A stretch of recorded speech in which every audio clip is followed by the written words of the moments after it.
За номын ордныхондоо шинэ оны минь төргий. За одоо 25 оны ерөнхий төлөв байдлыг танилцуулаад явж байгаа. За тэгэхээр номын ордны нэг хоёр хүн ерөнхийдөө энэ 25 оны төлөв байдлыг хэзээ орох вэ гэж үр байн хэлээд байгаа учраас одоо оруулъя. Ерөнхийдөө бол бас харцангуй их цөөхөн хүн үздэг юм шиг санагдсан номын ордон. Тийм болохоор ерэн жоохон эхэлж маш олон хүн үздэг үдтийн эхлээд оруулт юм уу гэж бодоод ингээд оруулаад байгаа юм. Тэгээд номын ордон одоо тэгээд өсөлтийн дагуу оруулъя да ерөнхийдөө. За 25 оны ерөнхий төлөв байдлыг одоо ярих гэж байна. За тэгэхээр 25 он бол их онцгой жил. Эрхэс гаригууд байрлалаа солиод энэ байрлал сольсон энэ хөдөлгөөн нь бол одоо зөвхөн одоо таны номын ордон төдийгүй ерөнхийдөө бүх энэ дэлхийн хүмүүсийн амьдралыг бүр маш одоо их сонирхолтойгоор өөрчилнө гэж ингэж астрологичд үзээд байгаа юм.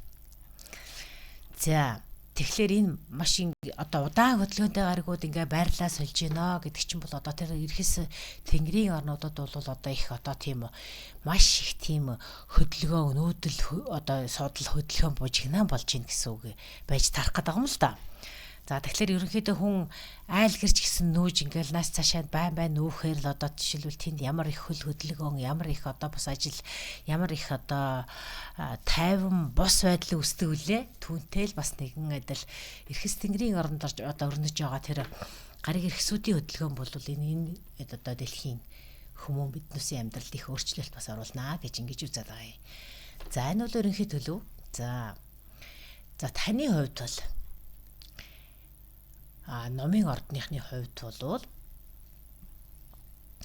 7 сарын 8-наас эхлээд 11 сарын 8-нд уран гариг. За манайхан уран гэдгийг манай монголчууд тэнгэрийн ван гэж орчуулад байгаа хаа.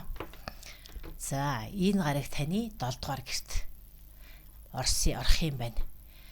За тэгэхээр уран гаригийн нөлөө ямар нөлөө байд юм бэ гэж. Тэнгэрийн ван гэхээр энэ бол аянга цахилгаан. За тэгэл тэнгэр эрхсийн одоо гив гинтийн өөрчлөлт. Жишээлбэл үйл гараал гинтхэн цахилгаан эхлэхээр чинь л бороо ороод л өчнөө юм болдогтой адилхан бас нэг тийм аянга цахилгаан шиг маш тийм хүчтэй гив гинтийн өөрчлөлтөөс болоод тогтворгүй байдал үүснэ. Тэгээд дээрэс нь энэ нь ерөнхийдөө бол хэдэндгээр гэрт чинь байж өгнө гэдгээс шалтгаалаад тэр гэрт чинь л маш их өөрчлөлтүүд явагдана л гэсэн үг. За тэгэхээр таны 7 дугаар гэрт байна гэхээр чинь энэ 7 дугаар гэр гэдэг бол хайр дурлал, гэр бүл, хамтын ажиллагаа, одоо бизнесийн түншлэл энэ төр гэсэн асуудлуудад чинь илүү одоо өөрчлөлт орж болох нэ. За энэ тэгэхээр 7 сараас 11 сарын хооронд. За энэс өмнө бол за тэгчгээд эн чи ядж байгаа үлээ.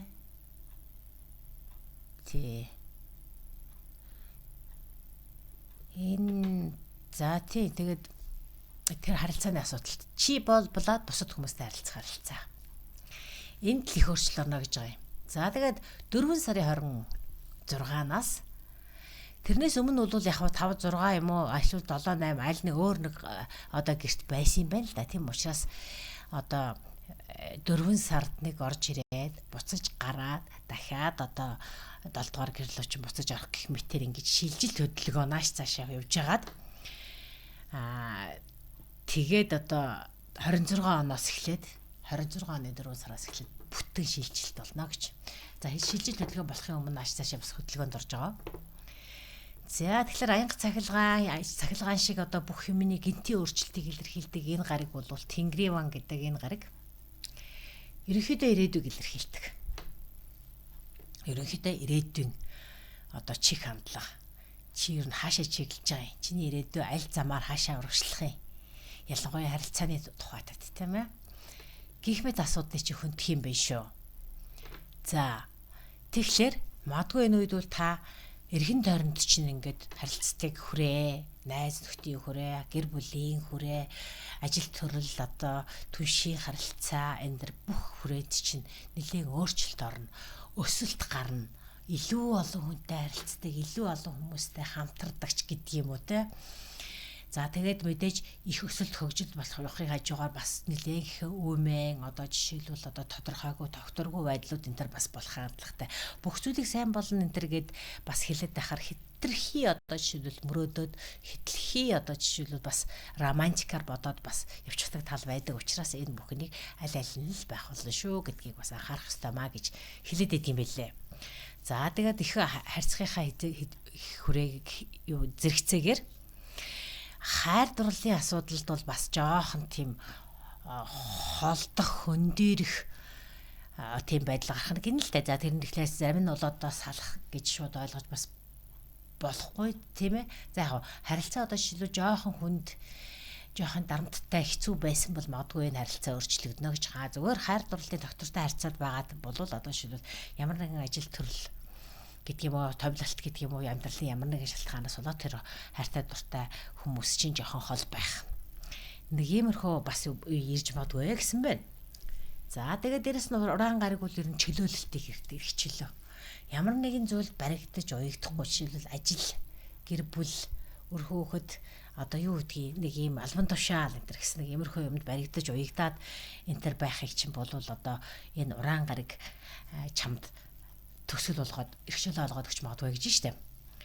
За тэгэхээр энэ гараг бол одоо хэрвээ одоо жишээлбэл харилцааны асуудалд жоохон асуудалтай ерөнхийдөө одоо салах энэ харилцааг дуусгар болгоё гэж байгаа бол энэ одоо анхны дохио бол ингээд өгч эхэлнэ гэж байгаа. За тэгэхээр энэ жилүүдэд бол ер нь харилцаан дээр бол нэлээд тийм одоо юу гэдгийг зөрчил гэж хэлэх нь арай хайшаа ерөнхийдөө нэлээд тийм тогтворгүй байдалтай байх нэ гэж. За тэгээ шийдвэр гаргах нь бол таны эрх.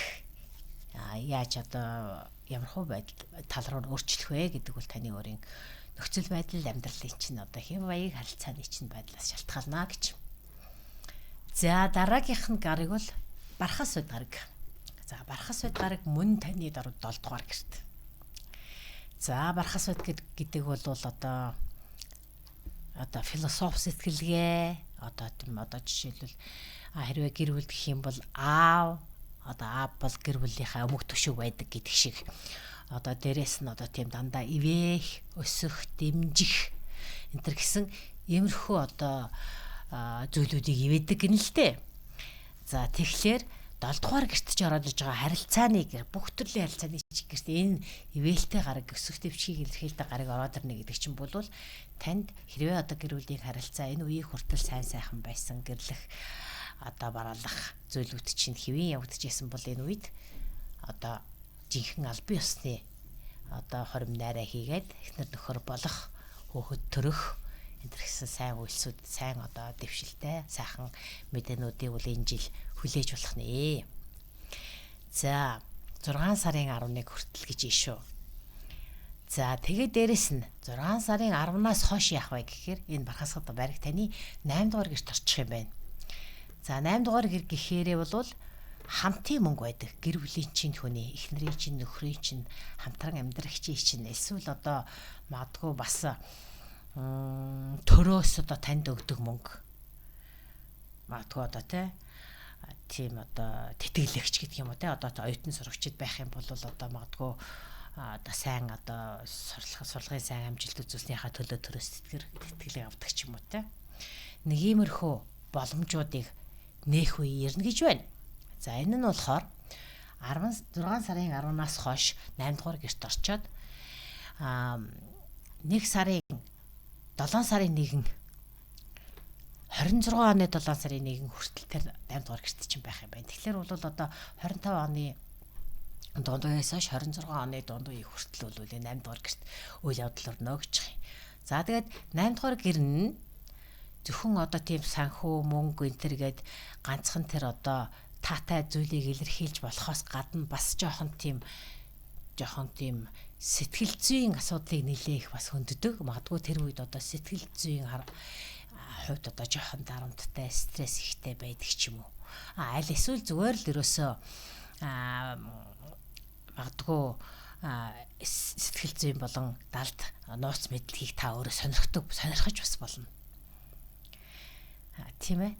За аль эсвэл магадгүй одоо мөнгө их олох одоо тийм боломжийг судлах явцдаа одоо жишээлбэл ийм одоо тийм мөнгөний одоо тийм ритуал гэдэг чтэй зан үйл хийх ч гэдэг юм уу те, одоо мөнгө дуудах энэ гэсэн иймэрхүү зан үйлийг сонирхдаг ч юм уу те, нэг иймэрхүү байж болно гэж байна. За хэрвээ тэгээ сэтгэл зүйн хувьд жоохон таарамжгүй, жоохон ийм стресстэй энэ төр байгаа бол магадгүй одоо энэ бүхнийгээ бас ингээд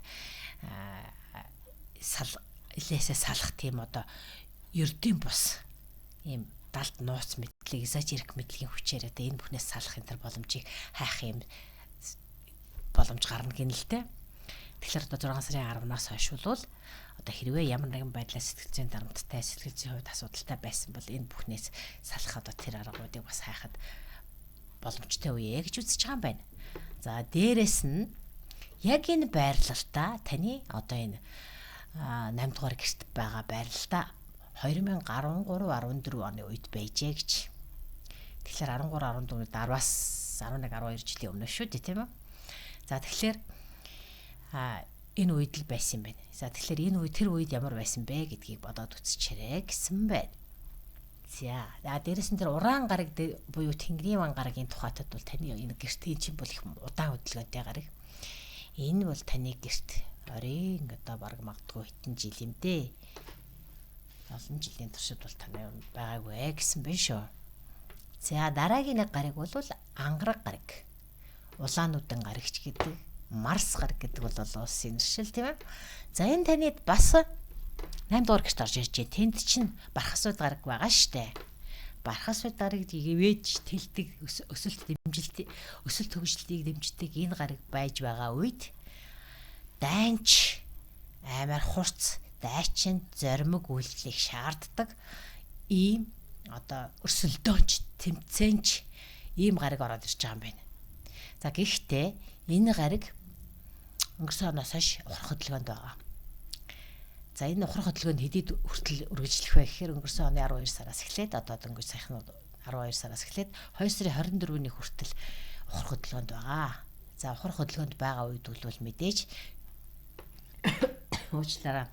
Хэтэрхий одоо тийм идэвхтэй 8 дугаар гэртэй холбоотой буюу мөнгө санхүүтэй холбоотой хэтэрхий идэвхтэй үйл ажил хавьлаа болоод ирэггүй гэж. За тэгээд дээрэс нь одоо мөнгө санхүүтэй холбоотой, одоо хамтын мөнгө санхүүтэй холбоотой ямар нэгэн асуудлыг бол эргэж харахад сайн үе. Ретро учраас тэнд ямар алдаа гарч исэн байна, ямар зүйлүүдийг шийдэх ёстой байсан байна, засах, сайжруулах, дахин шинжлэх, төлөвлөх иймэрхүү зүйлд сайн. За тэгээд 2 сарын 24-өөс хойш бол тэр Марс гараг буюу ангараг гараг маань урагшлаад эхэлнэ. Ретро хөдөлгөөнд зогсоод урагшлаад эхэлнэ. За энэ үед бол санхүүгийн асуудлыг бол шийдэж болно. Гэхдээ энэ үед 8 дугаар гэр гэдэг бас нэг тийм дотн харилцаа тэр одоо тийм тэрт бас илэрхийлдэг юм байна л да. Одоо нууц харилцаач гэдэг юм уу? Тийм харилцаа энтриг бол бас илэрхийлээд идэг болохоор магадгүй энэ одоо ретро үед өнгөрсөнтэй холбоотой зарим нэгэн нууц илэрч магадгүй яч гэдэг юм бэ те. За ийм. За дээрэс нь мөнгө санхүүтэй холбоотой гив гинтийн одоо тийм нэг одоо хөрөнгө оруулалт гэдэг юм уу, эсвэл гинтийн одоо тийм санхүүгээр хөгжүүлэх тийм операц үйл ажиллагаа энэ төр ороод дэрж магадгүй гэж байна. За нэг иймэрхүү сонирхолтой төлөв байдал гарсан байна. За яг энэ байрлалтай бол ангараг гараг 23 онд байсан юм байна. За тэгэхээр 8 дугаар гэр дандаа ингээд өргөжих тэлэх энтер гэдгийг илэрхийлнэ гэдгээс гадна бас жоохон санхүүгийн хувьд ч гэдэг юм уу, сэтгэл санааны хувьд ч гэдэг юм уу, бас жоохон тийм хямрал, жоохон зөрчил энтрийг илэрхийлдэг учраас хэрвээ 23 онд танд ямар нэгэн байдлаар жоохон тийм таагүй үйл явдал басан бол тэрийг эргэн санаж тэр үед гаргасан алдаануудыг ялангуяа энэ ретро үед ухрах хөдөлгөөний үед санаж засах, сайжруулах асуудал дээр хараа явчихад болох юм аа гэсэн нэг юм гарсан байна. За тэгээд дээрээс нь дараагийн том гариг бол бас том гариг гэдэг маань том гэж одоо хэлэх юмгүй юу мэдэхгүй одоо бид нар чинь тэр гаригуудыг их алсын гариг л гэж хэлвэл юм да. Нептун, Уран, Нептун далай ван гэж орчуулж байгаа тийм. Ураныг бол Тэнгэрийн ван гэж орчуулдаг. Энэ гаригууд бол нөгөө нарыг тойрох хөдөлгөөн, нарыг тойрон эргэлдэх хугацаанд дэлхийг бол хамаагүй удаан эргэлддэг юм байна л да. Тийм болохоор одоо тэр удаан эргээд алс хол очиж бид дэлхийгээс хамаагүй хол. Нарны аймагуудын нэлээд алсын захын гаригуд учраас энэ хөдөлгөөний удаан байгаа. Тэгэхээр энэ хөдөлгөөн удаан байгаагийн хэрээр энэ хөдөлгөөний байр солих тэр он жилүүд нь ч гэсэн удаан байгаад байгаа. За далаван гариг буюу Нептун гариг. Таны 2 4-р эрэгт орж ирж байгаа юм байна. За 4-р гэдэг бол таны өөрийн чинь гэр орон, ээжийн чинь гэр орон. Аль эсвэл таны үл хөдлөх хөрөнгө өөрийн гэр орон гэж байгаа шүү тийм ээ. За энэ байдлыг хариуцдаг ийм гэр юм байна. За тэгвэл 3 сарын 31-ээс 10 сарын 21-ний хүртэл таны 4-р гэрээсээ ер нь бол эдгээр ингээд энэ удаан хөдөлгөөнтэй гаригууд чинь нэг дор шууд шилжчихгүй шилжилт хөдөлгөөнийг ухраал буцаж ороод ухраал тэр байрлалаасаа дахиж нөгөө байрлал руу тэр шилжиж байгаа шүү дээ. Тэгэхээр 3 сарын 31-ээс 10 сарын 21-ний хооронд бол 5 дугаар гэр буюу хайр дурлал, уран бүтээл, үр хөөгд, романтик харилцаа, хобби энтрийг илэрхийлдэг 5 дугаар гэрт орж ирж байгаа юм байна.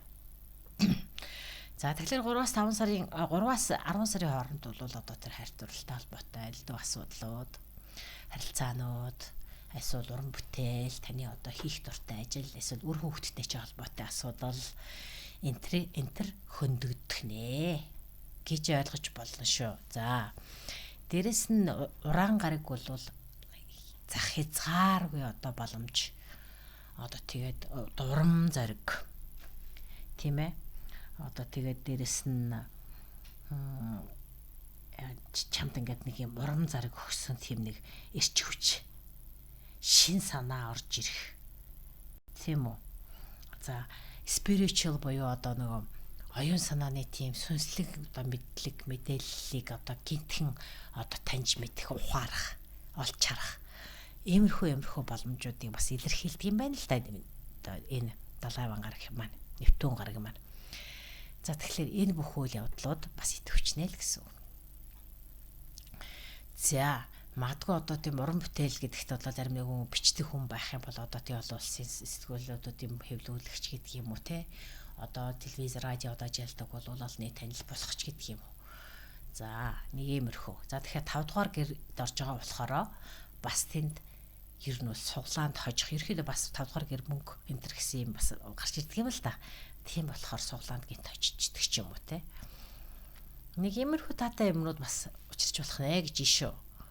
За 1 сараас 11 сарын 23-ны хүртэл одоо энэ 5 дугаар гэрт бишээ. Тий. Тэгээд дараа 5 дугаар гэрт байжгаад 26 оны 1 сараас эхлээд бүрэн одоо тэр 4 дугаар гэрэлүүгээ шилжих юм байна. За тэгэхээр энэ гэрт шилжснээс хойш бол 14 жилийн туршид тэр гэртээ байрлална. Тэгэхээр энэ бүх дээр дурдсан одоо энэ олон өөрчлөлтүүд, шинжилтүүд тийм үү? Энэ бүхэн бол ганцхан 25 онд болоод өнгөрчих биш. Ерөнхийдөө 25 онд энэ бүх өөрчлөлт шинжилтүүдийн дохио анхны сануулгууд орж ирээл байна. Тэгээд дараагийн 14 жилд бол энэ бүхэн одоо үргэлжлэнэ гэж ингэж ойлгож болох юм шүү. За тэгэхээр харилцааны асуудалд бол одоо 4-5 дугаар гэрт шилжиж байгаа энэ асуудлуудууд бол хайр дурлалын гурвалжин үүсэх. За энэ бол жоохон бас амар биш тийм ээ. За дээрэс нь альсвал хайр дурлалын одоо юм уу гэр бүлийн одоо ойр дотны хүмүүс чинь чамаас хол заавал салах хагцах гэдэг утгаар биш. Амьдралын зарим нэгэн асуудлаас болоод алс хол одоо ажиллах, томилтоор явах энтэр гэсэн шалтгаанаас болоод хамт байх боломжгүй удаан хугацаанд хамт байх боломжгүй бас юм уу ирж болох юм байна. За тэгээд ерөнхийдөө Нептун гараг маань буюу Тэнгэрийн ван шүү те далайван гараг маань учрал далайван шүү гараг маань одоо сэтгэл судлал одоо далд мэдлэг энтрийг бас сонирхно гэсэн шүү дээ. Тэрнээс гадна одоо жишээлбэл бас эзотерик мэдлэгээс гадна ардын одоо уламжлалт одоо тийм эмчилгээ арга заслуудад эндээ суралцах бас юм сонирхол төрж магадгүй гэж байна. За тэгээд дээрэс нь бас урлаг, уран сайхан, төгжим, бүжиг гэх мэт бас тийм зүйлүүдийг сонирхож магадгүй гэж байна. Энэ бол бас нөгөө тэр нь танд бол одоо магадгүй маш одоо тийм урам зориг ерөөд энэ гараг маань бол одоо урам зориг одоо тийм гинтийн одоо тийм сүнслэг мэдрэхүй энтрийг хариуцна гэсэн шүү дээ. Тэгэхээр энэ юм бас байж болтоо гэж. За тэгээд дээрэс нь харилцааны тухайтад бол олон жилийн туршид одоо тодорхойгүй байгаад тэгээд шийдэж чадахгүй байсан асуудууд бол одоо та жинхэнэ эрүүлэлээр тэрийг эргэж харах юм уу ирж байна. Магадгүй одоо хитрхи гоёор хараад байгаа тэр романтикаар харж байгаа тэр зүйлийг бол нэг барууных нэг ягаан шил зөөхөн тэр гэж хэлээд байдаг шээ. Тэр шиг тэргөө тэр ёсоор авалт тэр ягаан шилээ та авч амьдралыг яг бодтой өөрийнх нь өнгөөр харах юм уу ирж матгүй гэсэн байна. За дараагийнх нь гариг бол санчир гариг. За санчир гариг гэдэг бол нэлээд тийм хатуу, сахилаа, бат, үнэн шударга байх, харилцаа тогтвортой, урт удаан үргэлжлэх. За дээрээс нь хууль хүчний байгууллагуудын одоо илэрхийлэлтэй хууль дүрм журмыг сахих. Одоо жишээлбэл иймэрхүү байдлыг илэрхийлдэг энэ гариг таны 5 дугаар гэрт орж байна. За дээрээс нь дахиад л тэр дөрөв далайван гариг буюу одоо Нептунтэй энэ 5 дугаар гэрт гэж исэн болоод одоо яаж штэ Сатурн бас ороод ирж штэ. Сатурн буюу санчир гараг ороод ирж штэ. За тэгэхээр бүх төрлийн өөрчлөлтүүд, шинжилэлтүүдэд та эрүүл сэтгэлгээгээр хандаа гэж байна. Тэр ягаан шилээ аваа хитрхи одоо тийм романтик хитрхи гоёор төсөөлж исэн бол тэрийгэ одоо жишээлбэл бодтойгоор. Дээрэс нь Сатурн гарыг бол тийм маш тийм бодтой материалын талаас нь гэдэг юм материалын ертөнцийн тэр үүднээс тэрнээс харахыг шаарддаг л да. Эрүүлэлээр сэтгэнэ гэсэн. Жишээл харилцааны асуудал одоо ямар нэгэн байдлаар ан цав суусан байгаа бол энэ бүхнийг шийдэх үе гэж. Тэгэхээр шийднэ гэдэг чинь эвлэрч болно, эсвэл нэг бүсэнд дуусгаж болно л гэсэн үг шүү дээ, тий.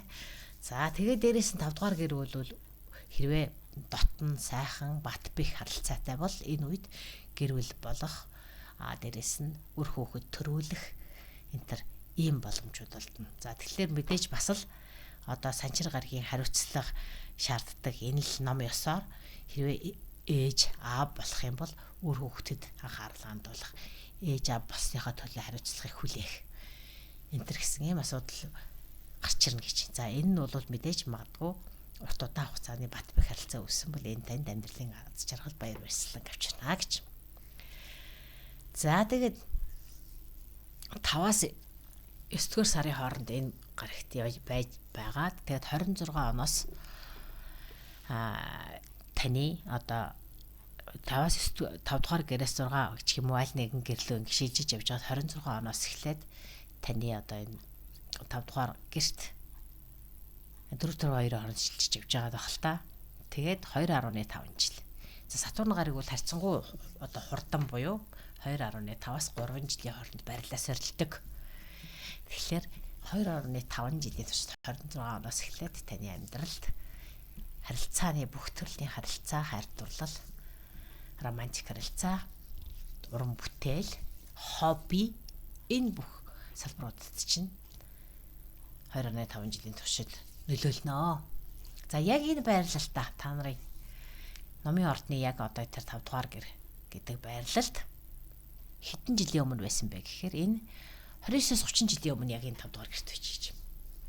За тэгэхээр мэдээж насан турш гисэн 29-30 жилийн өмнө бол ажил амьдрал нийгмийн одоо бүх харилцааг эхэлчихсэн байсан хүмүүс бол тэр үед юу болсон бэ гэдгийг нэг эргээд харчихад бас сонирхолтой ажиглалт бас харьцуулалт болно. Хайр дурлалтай холбоотой юу үүссэн, үр хүүхэдтэй холбоотой аль эсвэл одоо чиний өөрийн дуртаяа хийдэг тэр ажил, мэргэжил, уран бүтээлтэй ч холбоотой ямар агц дэвшил гарсан, магадгүй ямар алдаа гарсан гэдгийг хянаад Тэгээд дахин эргэж ирж байгаа дараагийн циклтэй бол ямар нэгэн одоо ийм циклүүд үргэлжлэхдээ дараагийн шатанд заавал өмнөхөөсөө илүү дээд түвшинд тавтагддаг гэж үздэг. Хэдийгээр яг адилхан юм шиг боловч заавал шин түвшинд тавтагддаг гэж байгаа учраас тэр үед үссэн харилцаа дараагийн шатандаа гарахдаа илүү сайжирсан байна уугүй юу гэдгийг судлаад ажиглаад үзчихэд одоо зүйтэй юм аа гэж. За дээрэс нь 8 дугаар сард Сатурн буюу Санчир гараг энэ үед бас орж ирэх юм байна. Сатурн гараг 8 дугаар сард Тиграц 5 дугаар гэрт Тиграцд орж ирнэ гинэ. Тиграцд гэхээр бол одоо яадгийн цоо шин эхлэлийг хилдэг болтал юм шиг байна шүү. Тэгэхээр энэ үед яадаг вэ гэхээр Нептун гараг буюу далай вантай нэгдэж байгаа юм байна л да. Тийм болохоор нөгөө урам зориг одоо жишээлбэл нэг бүтээлч ирч хүч нэг тийм чамд одоо ингээд хүчтэй тийм сэрх мэдрэх тийм оюун санааны тийм хүчтэй ирч хүч орж ирж ийн гэсэн үг л дээ.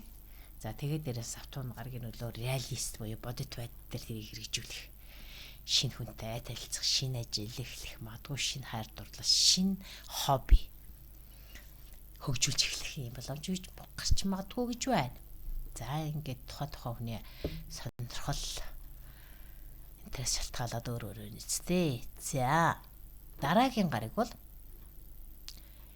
Соломон гараг. За суугар гарагч гэдэг, Соломон гарагч гэдэг. Ерөнхийдөө бол Азийн Соломон гэж ярьдаг тийм үү? Азийн Соломон гараг гэдэг энэ хайр дурлалыг илэрхийлдэг. Олон улсын нэршил Венус. Оросоор Венера гэж нэрлэдэг байгаа юм. За энэ бас таны 3 сарын 2-оос 4 сарын 14-ний хооронд 13-4-ний хооронд таны 5 дугаар гэрт орж ирж байна. Дахиад л 5 дугаар гэр нөгөө хайр дурлал нөгөө л бүх төрлийн харилцаа. Гэхдээ энэ үед энэ суугар гараг маань ретро хөдөлгөөнд байна. Ретро буюу ухрах хөдөлгөөнд байна. За энэ үед яах вэ гэхээр магадгүй та мөнгө санхүүтэй холбоотой зарим нэгэн асуудлыг эргэж харах хэрэгтэй. Жохон мөнгө төгрөгийн хувьд одоо жохон хүлээж ирснаас арай удаж орж ирдэг ч юм уу те. Ерөнхийдөө мөнгө төгрөгнө жохон хүрэлцээ муутай байх ч юм уу нэг иймэрхүү хандлага илэрч магадгүй гэж яа шүү. За өшөө. За Соломон гараг бол мэдээж гоо сайхныг илэрхийлнэ. Хайр дурлалыг илэрхийлнэ, гоо үзэмж гоо сайхныг илэрхийлнэ. За ретро хөдөлгөөний үед бол ямар нэгэн байдлаар гоо сайхны мессежлбраас залсгийгээрэй гэдэг. За тэгээд дээрэс нь энэ үед чи болоод хайртай дотны хүмүүстэйгээ харилцаж байгаа.